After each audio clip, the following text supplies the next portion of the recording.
Just in time for spooky season, we got a new book series that's highlighting the best of horror and sci-fi artistry. Monsters, makeup, and also effects takes a look at the creators behind some iconic characters and creatures. And joining us at the preview is journalist and author Heather Wixson. Good morning to you.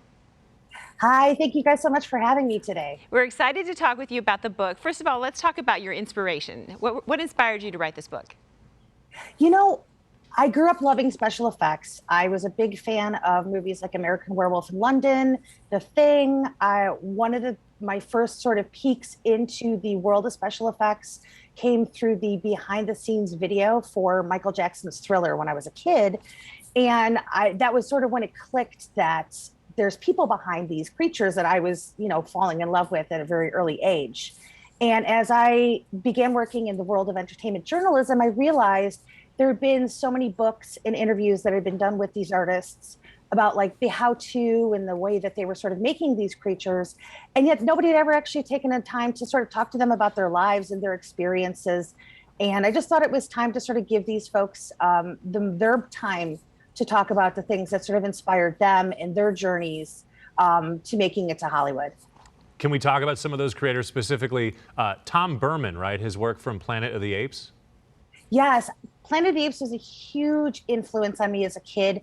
And what was really interesting about his story is he came up with John Chambers, who is one of the greatest special effects artists that has ever, sort of worked in the field.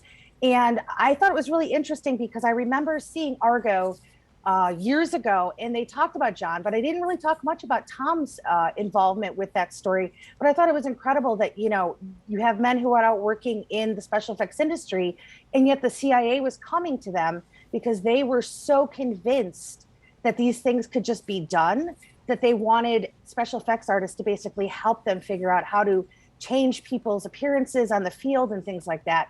And I was just completely fascinated by that whole process. And there's still things he couldn't tell me even after all these years, which was kind of amazing. Really? Wow. All right, let's talk about the most decorated female special effects artist in history. You also talked to her. Yes, Neel. She is a huge inspiration. I mean, when I came into horror journalism, there was very few women kind of working in this world.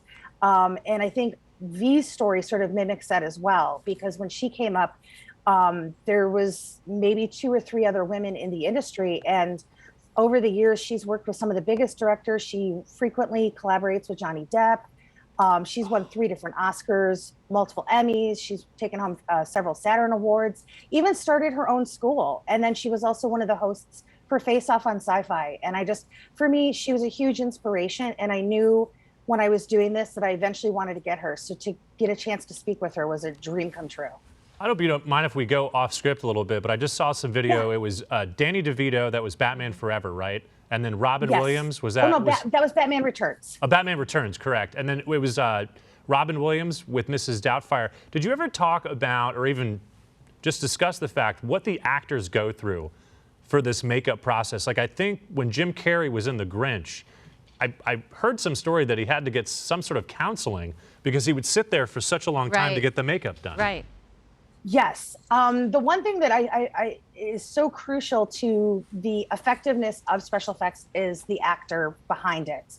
And if the actor doesn't buy into the makeup, it's never going to work on screen. And Jim was sort of notoriously immersive with his characters. And so I have some very interesting stories from Batman Forever and also The Grinch in this book as well, because he really had to undergo a lot, especially Grinch, because I think his daily makeup time was around 8 hours. So by the end of it, the anxiety he was kind of far sitting gone. there. Absolutely. Yes. Let's talk about the Oscar winner that you have in your book.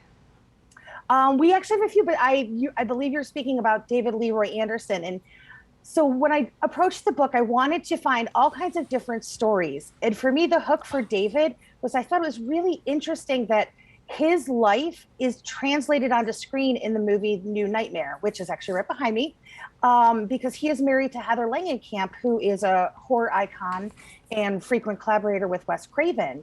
And Wes actually took real elements of their lives and incorporated into that story. And what was really surprising about it was, one, I loved hearing the stories with him and his dad, because his dad, Lance Anderson, is also a special effects artist.